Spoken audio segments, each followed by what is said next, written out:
Mobile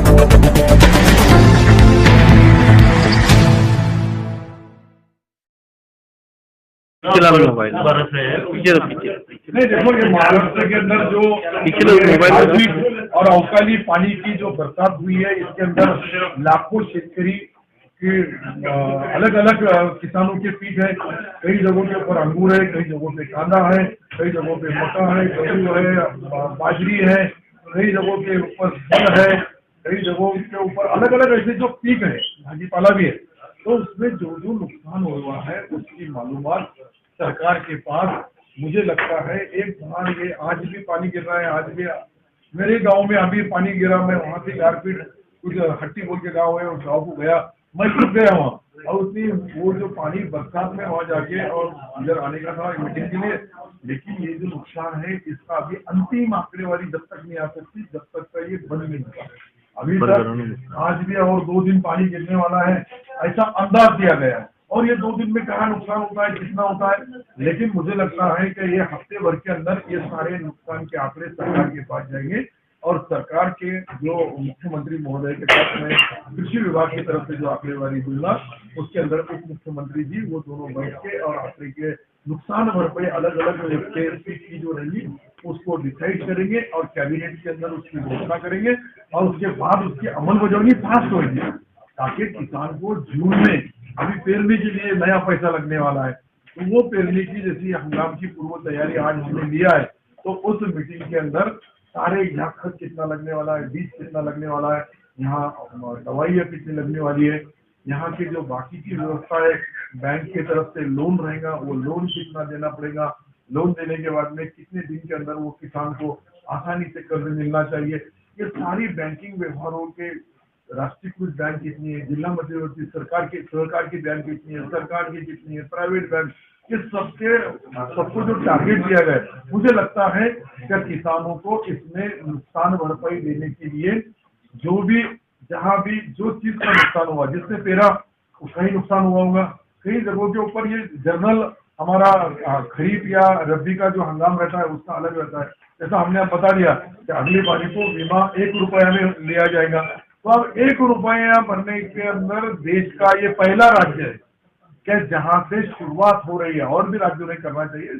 हमारे किसान भाइयों को किसी को 10,000 रुपए, किसी को 15,000, किसी को 25,000, किसी को 40,000 रुपए, जिसकी होल्डिंग कैपेसिटी जितनी है, जितनी जमीन है, जितना पीक अलग अलग लगाते हैं उसका पैसा 2% के हिसाब से वो भरता था, वो अब नहीं रहा।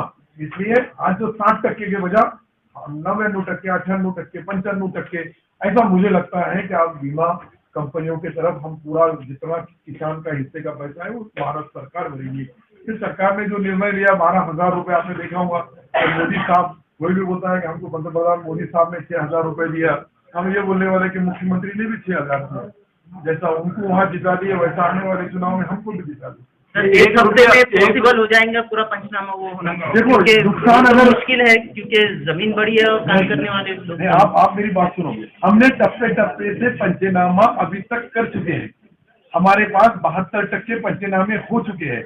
लेकिन जो किसानों के पास आज नई आफत आ रही है, नई परेशानी आ रही है, उनकी नुकसान भरपाई करने के लिए 3 दिन लगेंगे हमको, क्योंकि हमारे पास जो एक्स्ट्रा यंत्रणा है, जो जहाँ का पंचनामा होगा उधर के हम कृषि विभाग के लोग काटेंगे और इधर औरंगाबाद के निकालेंगे, बीड़ में डाल देंगे, या जहाँ भी उस्मानाबाद में निकालेंगे वहां डाल देंगे, या जलगांव के अंदर नुकसान हुआ, नासिक के अंदर नुकसान हुआ, दुलिया नंदुरबार में नुकसान हुआ, अकोला, परभनी, नागपुर, अमरावती, अलग अलग लोगों के नुकसान वाले पंचनामे हो चुके, जहाँ आप पानी नहीं गिर रहा है, लेकिन और पानी गिरा तो जरूर वो किसान को हम एक बार सरकार की मदद मिलना चाहिए, ये हमारा कानून है, और उसकी अमलबजावनी 1 हफ्ता भर के अंदर हो जाएगी। कई सारे किसानों का कहना है कि उनके बीमा के पैसे अभी तक के आए नहीं है अकाउंट में। मैंने आपको यही बताया कि 49 लाख किसानों को हमने पीक बीमा के 1836 करोड़ या 63 करोड़ रुपए अभी तक पीक बीमा कंपनियों ने बांटे, अभी तक जो बांटे।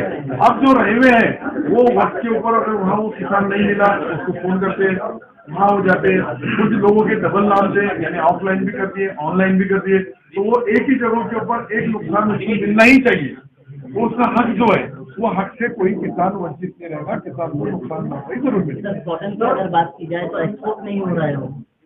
नहीं, एक्सपोर्ट भी हो रहा है कॉटन, लेकिन जागतिक मंदी जो आई है, रशिया और यूक्रेन का युद्ध होने के बाद में काफी चीजों के ऊपर उसका असर गिरा है, उसके अंदर उसके ऊपर भी असर गिरा होगा, ऐसा मुझे लगता है।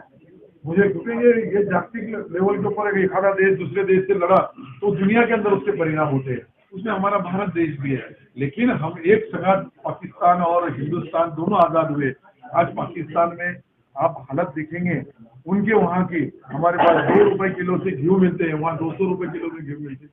ये दोनों का फर्क है। तो हमारे देश के किसान, हमारे देश की राज्य करने वाले, राज्य के हमारे राज्यकर्ता, ये दोनों न्याय देने का काम करते हैं। फुलंबरी के कई सारे ऐसे किसान हैं जिनके कॉटन चाइना जाता था।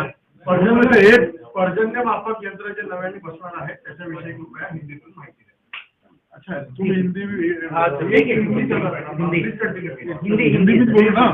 तो अभी हमारे पास जो 2200 पानी मोजने की यंत्रणा थी, उसके बजाय हम अब 10,000 नवे बिठाने का नियोजन किया है। उसकी मालूमात सरकार के पास आ गई है।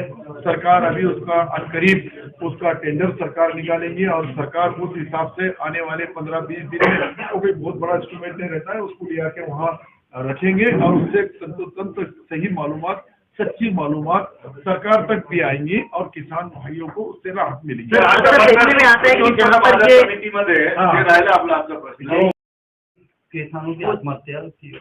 किसानों की आत्महत्या रोकने के लिए गोयल हमारे जो सचिव महोदय हैं वो रिटायर हो गए हैं, उनकी अध्यक्षता में एक कमेटी बनाई, मुख्यमंत्री साहब के पास हमने नाम भेज दिए।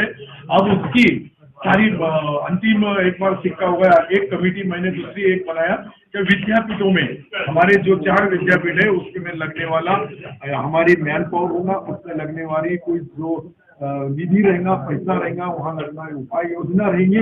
उसके लिए एक देशमुख नाम के हमारे रिटायर हमारे पास वीसी थे, उनके साथ एक 7 लोगों की कमेटी या महाराष्ट्र में बनाई गई है और उसका रिपोर्ट 45 दिन के अंदर सरकार के पास आएगा। ऐसे अलग अलग दोनों रिपोर्ट लेके किसान भाइयों की आत्महत्या होना नहीं चाहिए, ऐसा मुख्यमंत्री उप मुख्यमंत्री जी का स्पेशल मुझे आदेश है कि इसमें कोई भी उपाय योजना करो, लेकिन किसान भाई आत्महत्या नहीं करेगा उसके लिए उपाय योजना करो। उसके लिए हमने अभी ये दोनों कमेटियां बनाई हैं। इसका रिपोर्ट एक 100 दिन के अंदर आने वाला है, एक 45 दिन में आने वाला है। ये दोनों का रिपोर्ट के बाद में हमने एक दिन बड़ी राजा सोबत एक मराठी के अंदर उसकी शुरुआत की थी। 16,000 गाँव में हमारे अधिकारी वहाँ गए, उसका रिपोर्ट भी अब आ जाएगा।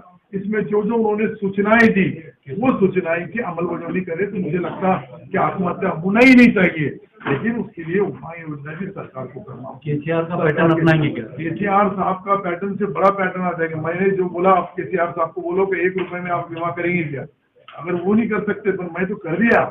हमने बोलेंगे 6,000 रुपए हम जो देते वैसे केंद्र सरकार के जैसे वो भी 6,000 रुपए देना चाहिए, वो करेंगे क्या? आप मेरी बात तो सुनो। केसीआर साहब के हमारे में फर्क कितना है कि हम जो योजनाएं किसानों को देते वो केसीआर साहब से कई गुना ज्यादा है।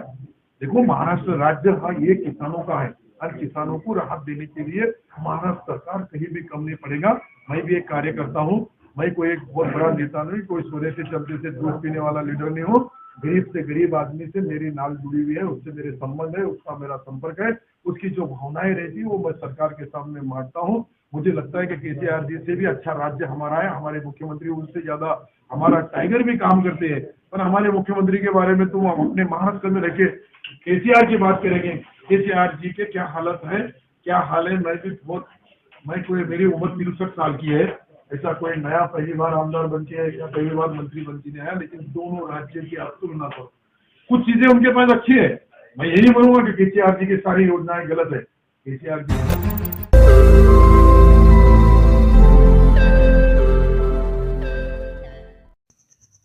रोज नई खबरों को देखने के लिए हमारे औरंगाबाद समाचार चैनल को सब्सक्राइब कीजिए और नोटिफिकेशन पाने के लिए हमारे बेल आइकन को दबाइए ताकि हर खबर की नोटिफिकेशन आपको मिलती रहे।